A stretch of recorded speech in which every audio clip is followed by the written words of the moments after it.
भगवान बोले पृथु जी एक वरदान और मांग लो। पृथु जी बोले प्रभु वरदान तो मांगना चाहता हूं लेकिन गड़बड़ हो जाएगी। क्या गड़बड़? बोले मैं चरणों की सेवा चाहूं, आपके चरण दबाना चाहता हूं, लेकिन अगर मैंने चरण सेवा की तो मुझ में और लक्ष्मी में किसी दिन झगड़ा हो गया तो रामदास श्यामदास की तरह हो जाएगा। एक गुरुजी के दो चेला थे, रामदास और श्यामदास। दोनों आश्रम के सब काम करते थे, लेकिन कोई भी काम करने से पहले दोनों एक बार लड़ाई जरूर करते थे, झगड़ा जरूर करते थे। रोटी बनाने को नंबर आता तो रामदास कहता तू रोटी बना, श्यामदास कहता तू रोटी बना। पानी भरने का काम आता, रामदास कहता तू पानी भर कर ला, श्यामदास कहता तू पानी।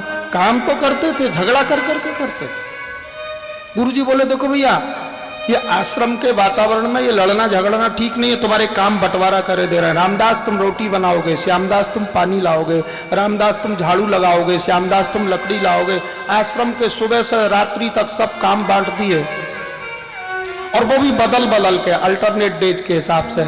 आज जिसने रोटी बनाई है कल वो पानी भरेगा, आज जिसने पानी भरा है कल वो रोटी बनाएगा।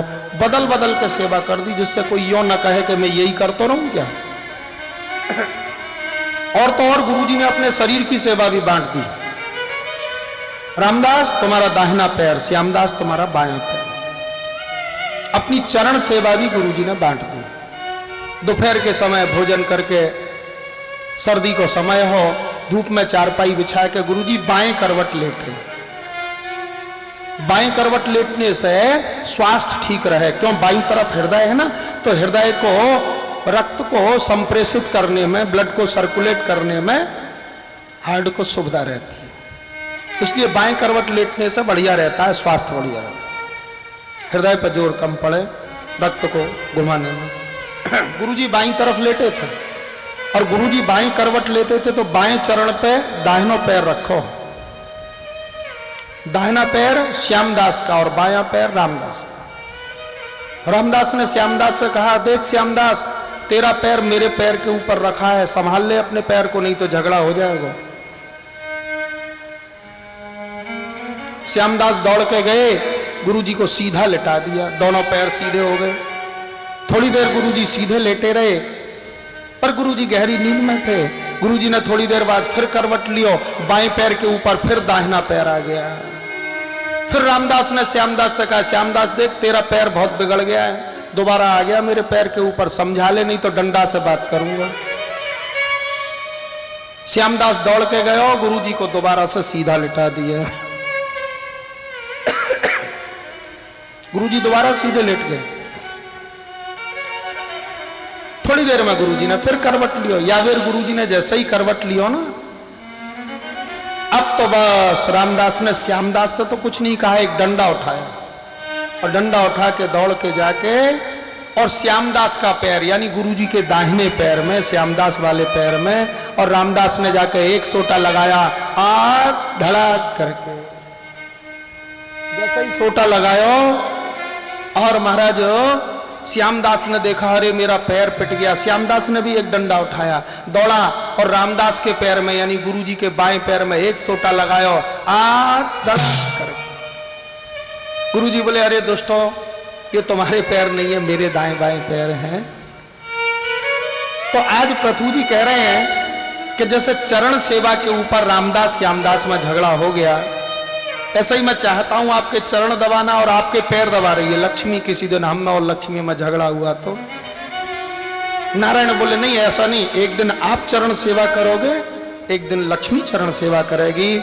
पृथु जी महाराज जब तक रहे प्रतिदिन जाते बैकुंठ, एक दिन छोड़ एक दिन, और जाके नारायण की चरण सेवा करते थे। यह प्रकार से ठाकुर जाको स्वीकार करना चाहे वह सब तरह से कृपा करे, सब प्रकार से आनंद करे। ऐसे पृथु जी महाराज अपनी आयु के पूर्ण होने पर अपने पुत्र विजिताश्व को राज्य देके और भगवान के धाम के लिए प्रस्थान किए। बोले वृंदावन बिहारी लाल की जय। विजितास्योधिराजासी पृथुपुत्रः पृथुस्रवा विजिताश्व राजा बने हैं और विजिताश्वों के वंश में प्राचीन वर्ही नाम के बड़े कर्मकांडी राजा हुए। बड़े बड़े यज्ञ करते थे, त्रेता युग की बात है। उस समय महाराज पशु बलि प्रधान यज्ञ होते थे। एक यज्ञ पूर्ण होता, एक पशु की बलि करते, फिर दूसरा यज्ञ प्रारंभ कर देते। आज तक हजारों यज्ञ कर चुके थे, हजारों पशुओं को पूर्णाहुति के समय वध कर चुके थे। एक दिन राजा प्राचीन वर्ही यज्ञ कर रहे थे और नारद बाबा पहुंच गए। राजा प्राचीन वर्ही ने नारद जी को स्वागत किया। नारद जी बोले, राजा क्या कर रहे हो? बोले, महाराज यज्ञ कर रहे हो। नारद जी बोले, यज्ञ करने से क्या लाभ मिलेगा? राजा प्राचीन वर्ही नारद जी से बोले, महात्मा जी, ये सब विद्वान लोग बताते हैं यज्ञ करने से मृत्यु के बाद स्वर्ग में जाते हैं। ठीक है नारद जी बोले, मृत्यु के बाद स्वर्ग में जाओगे या नहीं जाओगे किसने देखा? यहां क्या प्राप्त हो रहे हो? वर्तमान में क्या प्राप्त हो रहे हो? राजा प्राचीन वर्ही नारद जी से बोले, वर्तमान में महाराज मैं यज्ञ को वितरण पद्धति मान रहा हूं, डिस्ट्रीब्यूशन सिस्टम मान रहा हूं। मेरे पास बहुत है, यज्ञ के बहाने सबको प्राप्त हो जावे। यज्ञ के मंडप बने हैं, कारीगर हमें उनको प्राप्त हो गए। महाराज दोना पत्तल आते हैं, दुकानों से सामान आता है, उनको भी कुछ प्राप्त होता है। ब्राह्मण लोग आते हैं, वेद मंत्र बोलते हैं, उन्हें भी दक्षिणा की प्राप्ति हो गए। भंडारा चलता है, सबको भोजन मिलता है। तो मेरे पास बहुत है, यज्ञ के माध्यम से मैं बापू वितरण कर रहा हूं। नारद जी बोले, बहुत अच्छी बात है कि यज्ञ करने से बाद में तुम स्वर्ग में जाओगे, अभी यज्ञ के माध्यम से अपनी संपत्ति को वितरण कर रहे हो। लेकिन ये बताओ, एक एक यज्ञ के पूर्ण होने पर एक एक पशु को जो बलि कर रहे हो, वध दे रहे हो, या को फल कौन भोगेगा? राजा प्राचीन वर्ही बोले, महाराज मैं समझा नहीं। नारद जी ने कहा, जरा आसमान की तरफ देखो। नारद जी ने जैसे ही राजा प्राचीन वर्ही से कही, राजा प्राचीन वर्ही ने आसमान में देखी। आज तक जितने भी पशु पूर्णाहुति के समय वध किए थे, सब लाल लाल आंख करके, पैने पैने सींग करके कह रहे थे, राजा मर के आओ, तुम्हारा पेट फाड़ो। डर गए राजा, नारद जी के चरणों में पड़ गए। महाराज ये तो आज तक ध्यान किया ही नहीं। नारद जी बोले, बस यही समझाने के लिए तो मैं तुम्हें आया हूं, तुम्हारे पास आया हूं। लेकिन पहले एक कहानी सुन लो, एक कथा सुनो। नारद जी राजा प्राचीन वर्ही को पुरंजन की उपाख्यान सुना रहे हैं। कह रहे, एक पुरंजन नाम को राजा हो, जाको एक मित्र हो, पर उसका नाम मालूम नहीं था, इसलिए उसको अभिज्ञात नामा मित्र कहते थे। ये अभिज्ञात नामा मित्र अपने मित्र पुरंजन को हर प्रकार से सुख सुविधा को ध्यान रखते थे। लेकिन पुरंजन अपने मित्र के उपकारों का कोई एहसान नहीं मानता।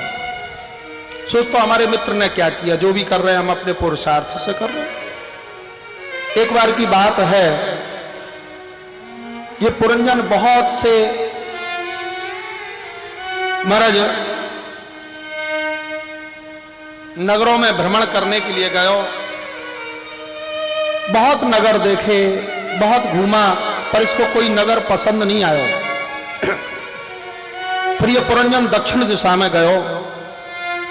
दक्षिण दिशा में और एक 9 द्वार को बड़ो सुंदर नगर देखो, नवद्वारपुरी देखी।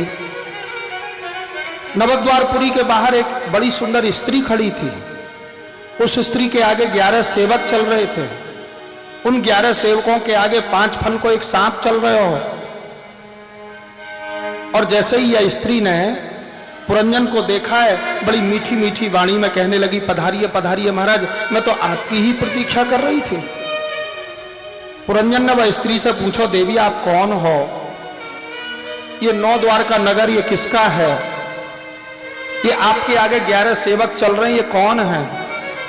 ये 5 वन वालों सांप कौन है? पुरंजन की मीठी मीठी बातें सुन के वो स्त्री कहने लगी, न वेदाम वयम सम्यक कर्तारं पुरुषर्षभ आत्मनश्च परस्यापि गोत्रम नाम च यत्कृतम्।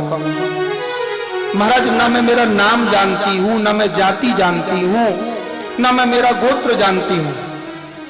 ये 9 द्वार की जो नगरी है ये मेरी है, ये 11 मेरे सेवक हैं, और ये 5 फन वालों सांप ये भी मेरा सेवक है जो मेरे सोने पर भी जागृत है। मैं चाहती थी आप जैसा कोई वीर आए, मेरे नगर की शासन सत्ता संभाले, मुझे स्वीकार कर।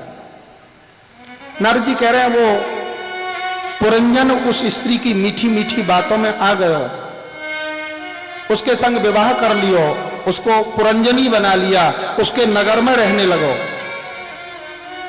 अब तो ये पुरंजन महाराज अपनी व स्त्री पुरंजनी को इतना आसक्त हो गयो, जब वो सोती तब सोता, जब वो खाती तब खाता, जब वो नहाती तब नहाता, जब वो रोती तब रोता। बिल्कुल अपनी पुरंजनी के स्त्री के अनुसार चलने वाला ये पुरंजन पूर्ण आसक्त हो गयो अपनी स्त्री में, पुरंजनी में। एक बार ये पुरंजन अपनी पुरंजनी से कहे बिना और शिकार खेलने चलो गयो, बहुत से पशु मारे, और जब लौट के आया तो पुरंजनी कोप भवन में गुस्सा बैठी थी, पैरों पे सिर रख दियो, नाक रिगड़ी, आज के बाद बिना पूछे हमसे कभी जाओगे? नहीं देवी, कभी नहीं जाऊंगा। ऐसा ये पुरंजन अपनी स्त्री पुरंजनी के पूर्ण आश्रित। ये पुरंजन पुरंजनी के 1100 पुत्र भई, 110 कन्या भई, उनको विवाह भयो, उनके भी संतान भई, पूरो नगर भर गयो, पूरो नवद्वारपुरी। महाराज 9 द्वार को नगर पूरो भर गयो।